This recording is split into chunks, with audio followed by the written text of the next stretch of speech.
Good morning everyone, আমি রুচিরা চলে এসেছি আপনাদের সাথে শেয়ার করতে আমার জীবন খাতার একটি পাতা। আজ আমরা সবাই মিলে যাচ্ছি তারাপীঠের উদ্দেশ্যে। সকাল 6:30 নাগাদ আমরা চলে এসেছি ব্যান্ডেল স্টেশনে। তো এখান থেকে আমরা গণদেবতায় উঠব এবং নির্ধারিত সময় ট্রেন এসে যাওয়ায় আমরা ট্রেনে উঠে পড়েছি। এরপরে ট্রেনের ব্যান্ডেলের পর পরবর্তী স্টেশন হচ্ছে বর্ধমান। আর আমাদের আজকের গন্তব্য রামপুরহাট মা তারার দর্শনে। এখন 7:50 আর আমরা বর্ধমান স্টেশন পৌঁছে গেছি।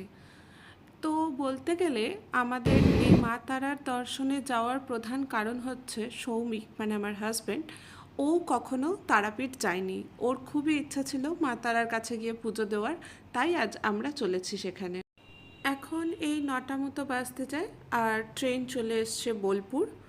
বোলপুর অনেকেরই খুব পছন্দের জায়গা, আমারও খুব পছন্দের জায়গা বোলপুর।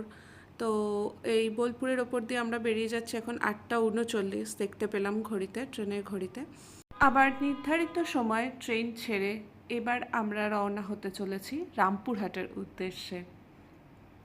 তো যেটা বলছিলাম, সৌমিক কখনো মা তারা দর্শন করেনি। সৌমিক, আমার শাশুড়ি মা, তাই সবারই ইচ্ছা ভালোভাবে মা তারাকে দর্শন করব। দেখা যাক আমরা কতদূর কি দর্শন করতে পারি আজকে। তো এখন ট্রেন অলমোস্ট রামপুরহাট স্টেশনে ঢুকছে। আবার নেমে আপনাদের সাথে কথা বলছি। এখন আমরা নেমে পড়েছি। অসম্ভব ভিড় এখানে, প্রচুর মানুষ এসছেন, প্রচুর দর্শনার্থী এসছেন মা তারাকে দর্শন করতে। আমরাও এসছি সবার মতো। ইনি হলেন আমার শ্বশুরমশাই এবং আমাদের বাইরে অটো বলা ছিল, তো সেই অটো করেই আমরা এখন তারাপীঠের যে তোরণ, মা তারার তোরণ, সেই তোরণ ক্রস করে চলেছি একদম মেন মন্দিরের উদ্দেশ্যে। মন্দিরের মেন গেটের পাশেই অর্ঘ্য পূজা ভাণ্ডার থেকে আমরা আমাদের পুজোর ডালি সংগ্রহ করে আমাদের পান্ডা পরিমলদার সাথে মন্দিরে প্রবেশ করছি। মন্দিরে প্রবেশ করার পর বিশ্বাস করতে পারবেন না কি ভিড়, কত মানুষের সমাগম আজ এই মা তারার দর্শনে। সবাই তাদের নিজেদের মনস্কামনা পূরণ করতে, নানা রকম মনের ইচ্ছা, কারোর আরোগ্য কামনা করে, কারোর চাকরির প্রার্থনায় আজ এখানে সমাগম হয়েছে।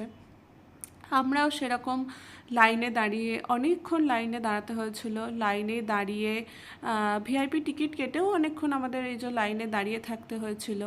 লাইনে দাঁড়িয়ে মা তারার দর্শন পেলাম। মা তারার দর্শন করে আমরা এখন এসেছি বামাখ্যাপার সেই মহাশ্মশান, তারাপীঠ মহাশ্মশান।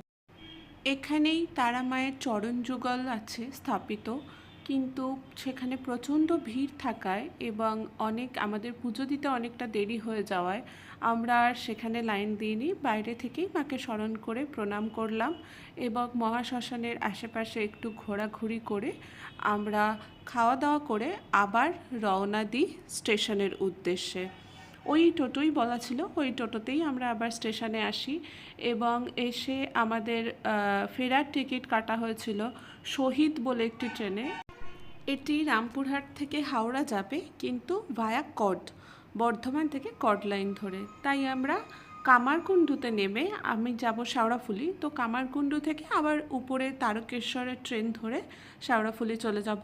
এই ট্রেনটিও নির্ধারিত সময় ছাড়ে এবং নির্ধারিত সময় আমাদের কামারকুণ্ডু পৌঁছে দেয় এবং ওখানেই কিছুক্ষণের মধ্যে আমরা তারকেশ্বর লোকালে উঠে চলে আসি শেওড়াফুলি।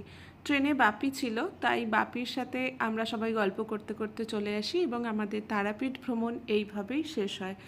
ভালো লাগলে ভিডিওটি লাইক করে চ্যানেলটি সাবস্ক্রাইব করবেন এবং আমাদের পাশে থাকবেন। নমস্কার।